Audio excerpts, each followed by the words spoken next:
Hello friends, स्वागत है आप सभी का एक बार फिर से मेरे YouTube channel AYT computer academy पर। दोस्तों, आज की जो वीडियो है इसके अंदर हम सीखने वाले हैं पिवट टेबल या पाइवट टेबल। कुछ लोग इसको पिवट टेबल बोलते हैं, कोई पाइवट बोलते हैं, मैं पिवट बोलता हूँ। तो इसके अंदर हम समझेंगे पिवट टेबल की पूरी फंक्शनिंग। जिन लोगों ने आज तक पिवट टेबल का इस्तेमाल नहीं किया है वो बिल्कुल इस वीडियो को देख करके पिवट टेबल बनाना सीख सकते हैं बड़ी ही आसानी से। और जिन लोगों को नहीं पता कि पिवट टूल, और जिन लोगों को नहीं मालूम कि पिवट टेबल क्या होता है, तो ये एक ऐसा टूल है जिसको अगर आप सीख जाओ तो आप अपनी प्रोडक्टिविटी को डबल कर सकते हो कोई भी डेटा एनालाइज करने के लिए, एनालिसिस करने के लिए। तो चलिए फिर ज्यादा वक्त ना गवाते हुए शुरू करते हैं वीडियो को। Let's start. दोस्तों, आपको स्क्रीन के ऊपर कुछ डेटा दिखाई दे रहा है जिसके अंदर हमारा मशीन ब्रेकडाउन का डेटा है, जिसमें machine number, machine type, type of breakdown, start time, problem observed, repair replacement done, breakdown and time, total breakdown time, breakdown in hours, maintenance cost और मेंटेनेंस डन बाय, ये सारी चीजें इसके अंदर है।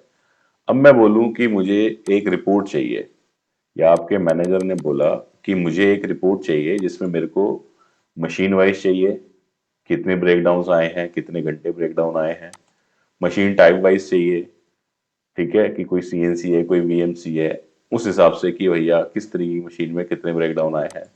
ब्रेकडाउन वाइज चाहिए डेटा, मंथ वाइज डेटा चाहिए, date wise data चाहिए, ठीक है, और मशीन वाइज मेंटेनेंस कॉस्ट चाहिए। तो आपको ये डेटा बनाने में कितनी देर लगेगी?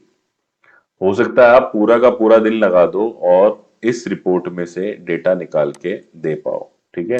ये तो फिर भी डेटा कम है, लेकिन अगर डेटा बहुत सारा हो तो इसके अंदर अगर ये रिपोर्ट्स बनानी हो तो आप पूरा दिन निकाल दोगे और फिर भी आप उस लेवल का डेटा नहीं बना पाओगे। वहीं मैं आपसे कहूं कि अगर आपको पिवट टेबल बनानी आ गई तो ये डेटा आप मैक्स टू मैक्स 10 से 15 मिनट के अंदर तैयार कर सकते हो। तो वही हम आज सीखने वाले हैं। तो पिवट टेबल बनाने के लिए क्या करेंगे हम? सबसे पहले डेटा को सिलेक्ट करेंगे। और मैं आपको क्लियर कर दूं कि हम जो है ऑफिस 2021 का वर्जन यूज कर रहे हैं।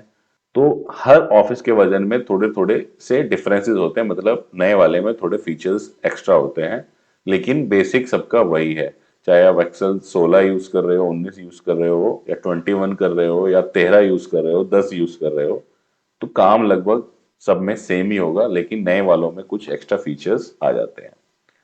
तो शुरुआत हम पिवट की कैसे करेंगे? सबसे पहले हमें पिवट को सिलेक्ट करना है, डेटा को, ठीक है। डेटा को सिलेक्ट करना है टेबल तक, तो क्या कर सकते हो आप? कंट्रोल शिफ्ट लास्ट तक गए राइट एरो से, और कंट्रोल शिफ्ट डाउन दबाया आपने, तो आपकी टेबल सिलेक्ट हो गई, ठीक है। अब हम जाएंगे इंसर्ट के अंदर। जब इंसर्ट में आप जाओगे तो यहाँ लेफ्ट साइड पे आपको ये जो दिख रहा है ये है हमारा क्या? Pivot table. तो इस पे आपने क्लिक करना है, पिवट टेबल। तो जैसे ही आप इस पे क्लिक करोगे तो आपसे दो ऑप्शन पूछेगा कि भैया आपको नई शीट बनानी है या कहीं एग्जिस्टिंग शीट है उसके अंदर लोकेशन देनी है। तो अभी हम फिलहाल क्या करते हैं, एक न्यू शीट ले लेते हैं, न्यू वर्कशीट, ठीक है। वर्कबुक नहीं, वर्कशीट। वर्कबुक क्या होती है? पूरी एक्सेल की फाइल अलग हो गई। वर्कशीट क्या हो गई? जो नीचे आपको दिख रही है, ठीक है। तो हम जैसे ही न्यू शीट लेंगे तो यहाँ पर एक फाइल बन जाएगी शीट 1 के नाम से। अब आपको ये याद रहे कि ये पिवट है, तो आप इसमें क्या लिख सकते हो? इसमें आप लिख सकते हो पिवट 1 मशीन ब्रेकडाउन, ठीक है। यहाँ पे जैसे ही आप क्लिक करते हो, यहाँ पे पिवट टेबल लिखा आ रहा है, तो यहाँ राइट साइड में एक इस तरीके से टैब खुल जाती है, ठीक है। अब हमें क्या क्या डेटा बनाना था? हमें डेटा बनाना था क्या? सबसे पहले मशीन वाइज, किस मशीन में कितने ब्रेकडाउन्स हुए, ठीक है। तो आपने क्या करना है, ये जो ऊपर यहाँ आपको दिख रहे हैं ये सारे आपके हेडर्स हैं, हेडिंग्स जो आपने इसके अंदर डाली हुई है कॉलम के अंदर, जैसे machine number, machine type, type of breakdown, ये आप देखोगे यहाँ पर machine number, machine type, type of breakdown, ठीक है। अब आपने क्या करना है, जो आपको डेटा देखना है, जिसके अगेंस्ट में डेटा देखना है, ठीक है, तो उसको उठा करके आप रोज में ले आओगे। हमें देखना मशीन नंबर के अगेंस्ट में, तो हम यहाँ से ड्रैग करके रोज में ले आएंगे, तो हमारी सारी मशीनें आ गई, ठीक है। अब आप डेटा क्या देखना चाहते हो? आप डेटा देखना चाहते हो ब्रेकडाउन आवर्स, ठीक है, और मेंटेनेंस की कॉस्ट, ठीक है।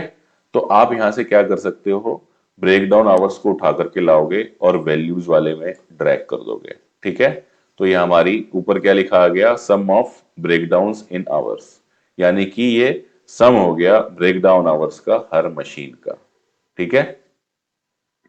अब इसमें एक ये भी रहता है, कई बार ये बाय डिफॉल्ट काउंट ले लेता है या कुछ और वैल्यू ले लेगा, तो आप यहाँ से इस पे क्लिक करोगे सम ऑफ ब्रेकडाउन्स के ऊपर, तो यहाँ पर वैल्यू फील्ड सेटिंग आएगी, तो वैल्यू फील्ड सेटिंग में जाके इसको आप काउंट करना चाहो तो काउंट भी कर सकते हो, जैसे हमने काउंट कर दिया तो ये निकल के आ गया कितनी बार ब्रेकडाउन्स हुए, ठीक है। हम यहाँ से इसको वैल्यू फील्ड में जाकर के सम कर देते हैं, ठीक। तो ये हमारा हो गया सम, ठीक है। तो ये ब्रेकडाउन आवर्स का सम हो गया। दूसरे हमें क्या चीज चाहिए, हर मशीन की एक मेंटेनेंस कॉस्ट चाहिए, ठीक है। तो हमने यहां से ड्रैग किया और उसको उठा करके ले गए मेंटेनेंस कॉस्ट में।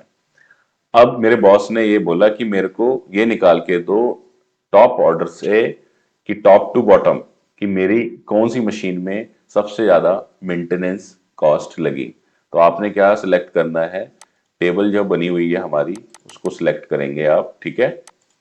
टेबल को सिलेक्ट करके राइट क्लिक करेंगे, सॉर्ट में जाएंगे और यहां कर देंगे लार्जेस्ट टू स्मॉलेस्ट। तो ये हमारा जो पूरा डेटा है ये किसमें सिलेक्ट हो गया, ये हमारा डिसेंडिंग ऑर्डर में अपने आप अरेंज हो गया। इसकी फॉर्मेटिंग थोड़ी सी ठीक कर लेते हैं, ठीक है। तो ये हमारा इस तरीके से डेटा बन गया, ठीक। तो यहां से आपने कितनी देर लगी आपको ब्रेकडाउन आवर्स निकालने में और मेंटेनेंस कॉस्ट निकालने में, 1 मिनट के अंदर सारा डेटा बन के तैयार हो गया, ठीक है।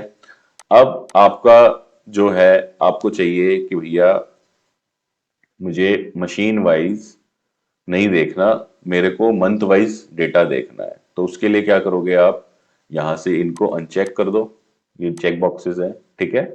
क्या करेंगे इसमें, हम ब्रेकडाउन स्टार्ट को उठा करके रोज में ले आएंगे, ठीक है। अब रोज में ले आए तो इसने क्या कर रखा है, इसको ग्रुप कर रखा है, लेकिन हमें क्या करना है, पहले इसको अनग्रुप करना पड़ेगा, राइट क्लिक करेंगे अनग्रुप करेंगे, तो इस तरीके से सारी डेट्स हमारी यहाँ पर आ गई। अब ये हमें डेटा चाहिए मंथ में, ठीक है। तो राइट क्लिक करेंगे, ग्रुप में गए और यहाँ इसको मंथ में करना है, डेज में करना है, ईयर में करना है, क्वार्टर में करना है, हम इसको कर देते हैं मंथ में। तो ये जैन फेब मार्च अप्रैल मई जून का पूरा डेटा आ गया। अब मुझे देखना हर मंथ में कितना कितना ब्रेकडाउन आवर लगा है और कितनी कितनी मेरी कॉस्ट लगी है। तो यहां से उठा करके ब्रेकडाउन आवर्स कहाँ ले गए हम, वैल्यू वाली फील्ड में, और मेंटेनेंस कॉस्ट ले गए हम वैल्यू वाली फील्ड में, ठीक। तो ये हमारा डेटा बन के पूरा तैयार हो गया इस चीज का, ये हमारा तैयार हो गया ब्रेकडाउन का, कॉस्ट का, मंथ वाइज, ठीक है। अब आपको कोई ग्राफ बनाना हो तो यहां से ऐसे सिलेक्ट करो, इंसर्ट में जाओ और यहां से आप अपना ग्राफ बना लो। ये आपका ग्राफ बन करके रेडी हो गया विद इन सेकेंड्स, ठीक है। डेटा लेवल्स हमने यहां से कर दिए, ये हमारा पूरा डेटा बन करके तैयार हो गया। इसकी फॉर्मेटिंग ठीक करनी है, यहां से सिलेक्ट करो, इसकी थोड़ी सी फॉर्मेटिंग घटा बढ़ा सकते हो, ठीक है। तो ये हमारा क्या आ गया, ग्राफ बन के आ गया। किस किस चीज का आ गया, यहाँ पर हमें ये दिख रहा है सम ऑफ ब्रेकडाउन्स का भी और सम ऑफ मेंटेनेंस कॉस्ट का भी। जो ब्रेकडाउन्स है हमारे ब्लू कलर में है, ठीक है, कम दिख है बहुत, मतलब इसके रेस्पेक्ट में वैल्यू, तो इसलिए यहाँ पर आपको कम दिख रहा है, और ये हमारी मेंटेनेंस कॉस्ट है। तो हर महीने की ब्रेकडाउन कॉस्ट और हर महीने का ब्रेकडाउन आवर्स हमारा पिवट टेबल के थ्रू सेकेंडों में बन गया, ठीक है। अब जो है मेरे बॉस ने बोला कि नहीं भाई, मेरे को ये ऐसे नहीं देखना डेटा वेटा, मुझे आप सीधा डेटा निकाल के दो कि टाइप ऑफ ब्रेकडाउन के हिसाब से किस मंथ में कितना ब्रेकडाउन आया। तो ये हमारा यहाँ तो बना ही हुआ है जैन फेब, तो हम क्या करेंगे, फिर से यहाँ से टाइप ऑफ ब्रेकडाउन को उठा करके लाएंगे और यहाँ पर ऐसे डाल देंगे एक्सिस में, ठीक है। अभी फिलहाल के लिए चार्ट को डिलीट कर देते हैं। तो ये हमारा डेटा बन करके रेडी हो गया सेकेंडों में। क्या डेटा बना हमारा, कि जनवरी महीने में टोटल 50 घंटे ब्रेकडाउन हुआ, जिसमें इलेक्ट्रिकल 3 घंटे, 5.5 घंटे मैकेनिकल, प्रिवेंटिव 41.5, ठीक है। ऐसे ही यहाँ पर इसकी कॉस्ट भी आ गई। इसको फ्रीज कर देते हैं, व्यू में जाएंगे हम, फ्रीज पेंस, ठीक है। तो टोटल इस तरीके से हमारा मंथ वाइज भी आ गया और हमारा प्रॉब्लम वाइज भी आ गया। अब अगर हमें सिर्फ ये प्रॉब्लम वाइज देखना हो तो यहाँ से जाएंगे, मंथ को रिमूव कर देंगे, ये प्रॉब्लम वाइज आ जाएगा कि इलेक्ट्रिकल जो है मेरे ब्रेकडाउन आवर्स इतने रहे हैं, मैकेनिकल इतने रहे हैं, प्रिवेंटिव इतने रहे हैं, और इतनी इतनी कॉस्ट लगी है मेरी इनको मेंटेन करने में। ठीक है, तो हमने अब यहाँ से क्या क्या रिपोर्ट्स निकाल ली, मशीन वाइज निकाल ली, टाइप वाइज निकाल ली, ब्रेकडाउन टाइप वाइज निकाल ली, मंथ वाइज निकाल ली, डेट वाइज निकाल ली, और मशीन वाइज मेंटेनेंस कॉस्ट भी निकाल ली। कितनी देर लगी हमारी, हमें मुश्किल से 5-7 मिनट लगे होंगे और सारी रिपोर्टें हमारी तैयार हो गई। अब आप इसको अपने हिसाब से कैसे भी मैनेज कर सकते हो। ठीक है, इसमें मैं एक चीज और आपको बता देता हूँ कि जैसे आपको देखना हो कि किसी स्पेसिफिक मशीन में कितना ब्रेकडाउन लगा मेरा, तो यहाँ से आप मशीन नंबर उठाओ, उसको उठा करके फिल्टर में डाल दो। ठीक है, और यहाँ जो ये ब्रेकडाउन टाइप है ये मैं हटा देता हूँ और इसको मैं कर देता हूँ ब्रेकडाउन स्टार्ट। ठीक, और ब्रेकडाउन टाइप मैंने यहाँ से रिमूव कर दिया। ठीक है, अब ये जो मेरा है जनवरी में इतना, फरवरी में इतना, पूरा आ गया डेटा और मेंटेनेंस की कॉस्ट भी आ गई। अब सिर्फ मेरे को देखना है CNC1। CNC1 सेलेक्ट किया तो ये CNC1 का आ गया कि अप्रैल में इतना, सितंबर में इतना, दिसंबर में इतना। ठीक है, CNC4 का देखना है, CNC4 का आ गया। किसी दो मशीनों का देखना है, 1 नंबर, 2 नंबर, 3 नंबर, 4 नंबर, मतलब 4 मशीनों का देखना है, 4 मशीनें सेलेक्ट करी तो चारों मशीनों का क्यूमुलेटिव डेटा आ गया। तो इस तरीके से आप पिवट टेबल का इस्तेमाल करके कोई भी डेटा बड़ी ही आसानी से बना सकते हो, उसको एनालाइज कर सकते हो।